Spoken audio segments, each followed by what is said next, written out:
বাড়িতে কাজের লোক রাখছেন, সাবধান। কাজের লোক রাখার আগে তার সম্পর্কে বিস্তারিত জেনে তবেই রাখুন, না হলে হাফিজ হয়ে যেতে পারে টাকা পয়সা, সোনা গয়না। এরকমই এক ঘটনা ঘটল। দেখুন কিভাবে বাড়ির লোকদের চোখ এড়িয়ে আলমিরা খুলে চুরি করছে। এরকম প্রতিদিন হয়েছে। তারপরেই চোর ধরতে ঘরে রেকর্ডিং মুডে মোবাইল ক্যামেরা রেখে দেওয়া হয়, আর তাতেই চুরির দৃশ্য ক্যামেরা বন্দী হয়ে যায়। দেখুন তাহলে।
আমি ঠিক আছে আমারও ডিউটি আছে আমি জানি দিয়া আমি পুরানো একটা মোবাইল ফরম্যাট করে আমি ভিডিও ক্যামেরায় দিয়ে ব্রাইটনেস একদম কমে চাতে লাগাই দিয়ে গেছি।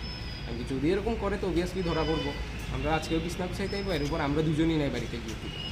তো মারে আমি কইছিলাম যে যদি করে তুমি যাইও না, কারণ আমার মাও খুব অসুস্থ মানুষ, ট্রিটমেন্ট চলতেছে, তুমি যাইও না, হঠাৎ আঘাত টাঘাত কইরা বইতে পারে, ব্যথা ব্যথা পাইলে আমি করলে করতে দিও, কইরা যাক দিয়ে।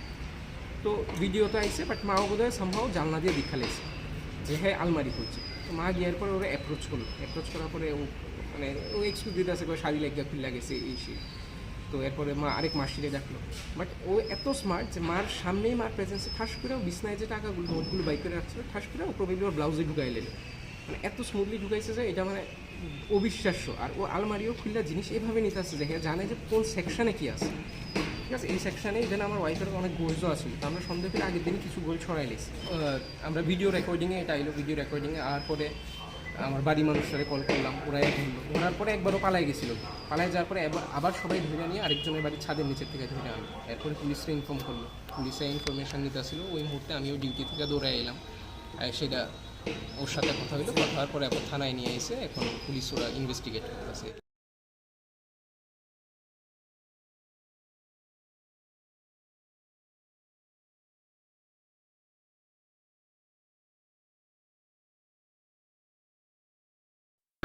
ভাটি অভয়নগরে ডক্টর ইন্দ্রনীল নন্দীর বাড়ি। দুজন বয়স্ক মা ও দিদাকে দেখার জন্যে পশ্চিম ভুবনবনের যমুনা ভট্টাচার্য নামে এক মহিলাকে বাড়িতে কাজ করার জন্য নিযুক্ত করা হয়েছিল গত বছরের সেপ্টেম্বর মাসে।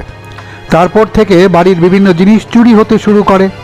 যেহেতু বাড়িতে কোনো পুরুষ লোক থাকে না, দুজন বৃদ্ধ মানুষকে দেখাশোনা করার জন্য যমুনাই শুধু বাড়িতে থাকে। ফলে বাইরের লোক এসে যে চুরি করবে না তা এক প্রকার নিশ্চিন্ত।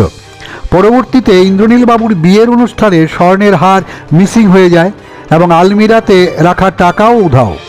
যমুনার প্রতি সন্দেহ হওয়ায় একটি মোবাইল ওনার শোবার ঘরে ভিডিও করার জন্যে মোডে রেখে দেন ইন্দ্রনীল বাবু। সেখানে ধরা পড়ে যমুনার কীর্তিকলাপ।